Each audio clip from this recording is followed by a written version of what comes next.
মালয়েশিয়ার শ্রমিকদের জন্য মাল্টিপল এন্ট্রি ভিসা করা হয়েছে, মাল্টিপল ভিসার ব্যবস্থা করা হয়েছে। এটা অনেক দিনের দাবি ছিল শ্রমিকদের। বাংলাদেশে কখনোই আপনার প্রবাসী কল্যাণে নিজস্ব অনলাইন ব্যবস্থাপনা ছিল না কর্মীদের পাঠানোর, সেটা আমরা নিজস্ব অনলাইন ব্যবস্থাপনা করেছি। ইউরোপ, জাপান, কোরিয়াতে দক্ষ শ্রমিক পাঠানোর দিকে জোর দিয়েছি।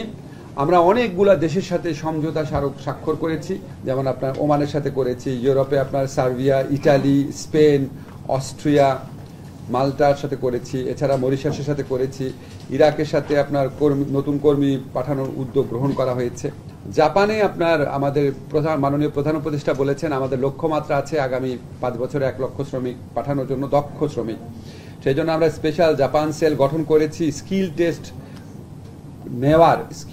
নেওয়ার এবং স্কিল অর্জন করার লক্ষ্যে সকল পদক্ষেপ গ্রহণ করেছি। ল্যাঙ্গুয়েজ প্রফিসিয়েন্সি বাড়ানোর জন্য আমরা জাইকার সাথে, কালকেও জাপানের অ্যাম্বাসেডারের সাথে আমার মিটিং ছিল, জাইকার মাধ্যমে আমরা একটা জাপানিজ ল্যাঙ্গুয়েজ সেন্টার হোক অথবা জাপানি প্রশিক্ষক পাঠিয়ে হোক, যাতে প্রয়োজনীয় জাপানি ল্যাঙ্গুয়েজে দক্ষতা অর্জন করতে পারে, সেটা চেষ্টা করছি।